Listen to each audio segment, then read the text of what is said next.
This one event could impact Social Security cost of living adjustments for 2020. This is incredibly interesting to me. I had no clue. And it's from the Motley Fool of all places. I rag on the Motley Fool sometimes because of their clickbait stuff, but they do provide just an abundance of great information.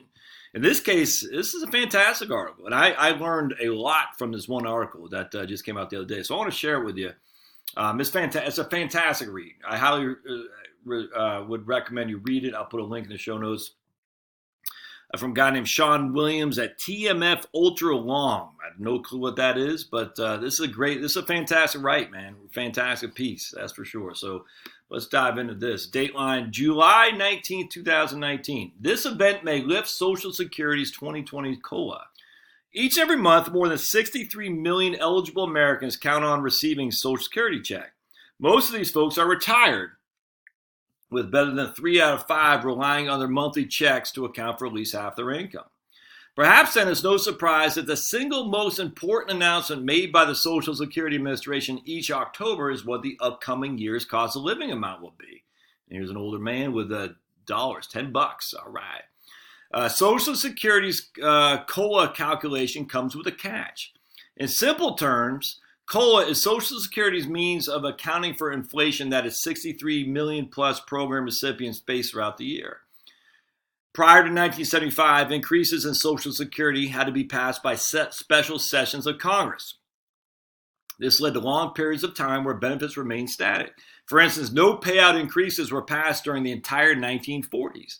But since 1975, Social Security's COLA has been tethered to the Consumer Price Index for Urban Wage Earnings and Clerical Workers, CPIW.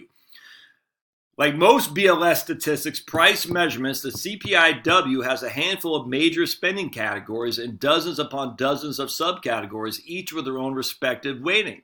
Shelter, for example, makes up almost a third of the total CPIW weighting.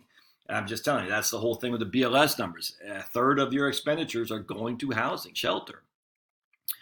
With all things energy, electricity, gasoline, and fuel oil comprising closer to an 8% weighting, so still pretty significant. As the price of these goods and services changes throughout the year, it's the BLS's job to measure the change and report it in an easy-to-understand number, which we know as the CPIW. Even though the BLS releases CPIW for every month of the year, Social Security's COLA calculation only examines readings from the third quarter, July through September. This is nuts. This is fantastic. I did not know this.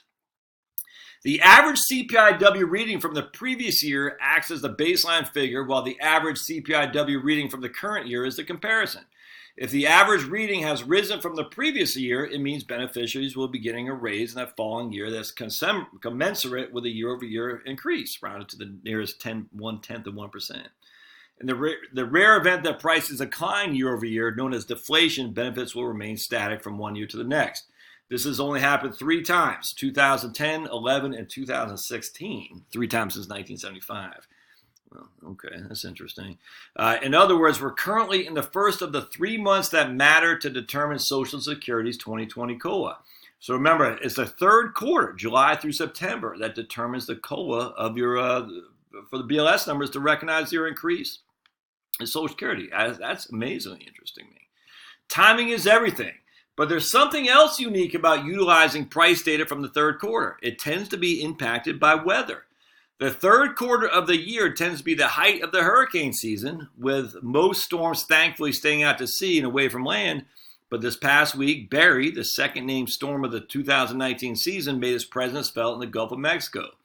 According to CNBC, as of July 12th, the energy industry has shut down 59% of oil production in the Gulf of Mexico, about 1.1 million barrels a day, along with 49% of national gas production in preparation for Barry. Thankfully, they don't need natural gas up there in New England, Cuomo, because they don't have to heat their homes, because if they did, they'd be in a world of hurt. A single refinery capable of 253,600 barrels of oil production per day has also shut down, while many others remain open but are operating at reduced capacity.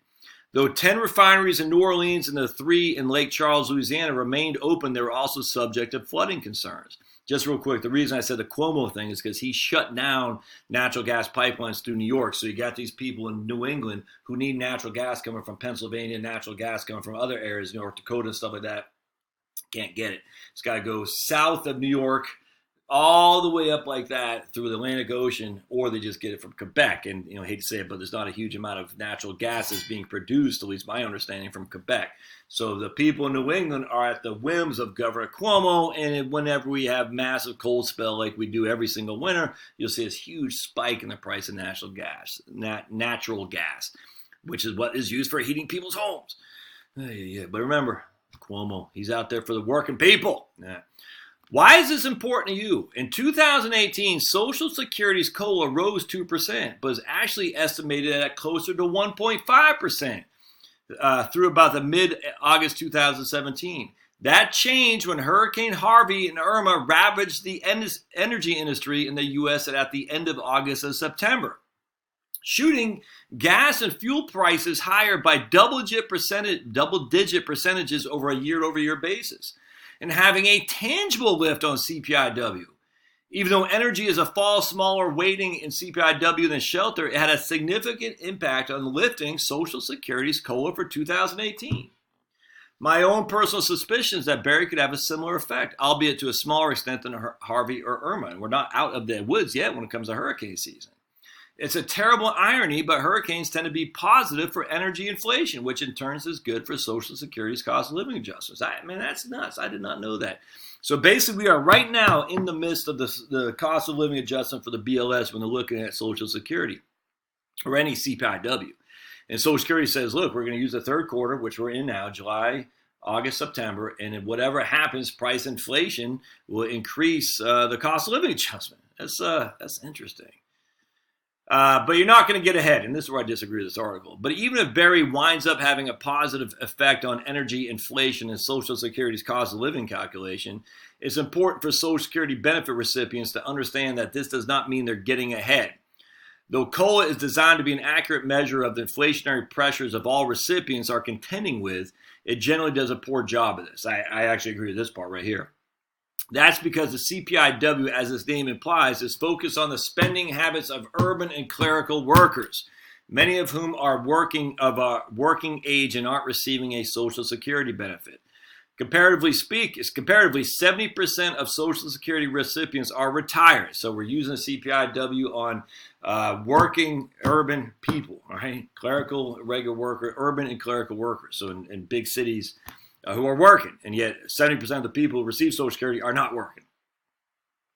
Urban and clerical workers spend their money very differently than seniors, meaning that most of the important spending categories, such as housing and medical care, are underweighted, while that doesn't make sense. While lesser important categories for seniors, such as apparel, transportation, take more precedence. Oh, okay, I see. Okay, yeah. No, I agree with that. I don't know about that so much in terms of underweighting of housing. It's still a third. Yeah, I don't know if I agree with the healthcare stuff. I don't even know if I agree with that. So they're saying urban and clerical workers spend more of their money differently than seniors. Retired people, I get that. Meaning the most important spending categories, such as housing, are underweighted. But they're saying housing is a third already. I don't agree with that at all. I was actually going to say I think housing is overweighted, is what I was going to say. Well, I agree with the other things. Probably medical care is probably underweighted. I don't think housing is overweighted. If housing is already a third, in fact, we know. In fact, in my book, I just talked about it. Yeah, I think that I disagree with that explicitly. I mean, housing is a third for the CPIW and BLS numbers for the average household. But if you're retired and you're in a smaller house and your house is paid off and you have property, the whole thing, it's not going to cost you a third, relatively speaking, to most working people out there. So I think medical care is probably underweighted, absolutely, but I don't think housing is underweighted at all. So they're saying housing should be higher in the CPIW relative to seniors? I don't think so, man. I don't think housing at all should be looked at as more than a third relatively to the retirees. I think it should be less.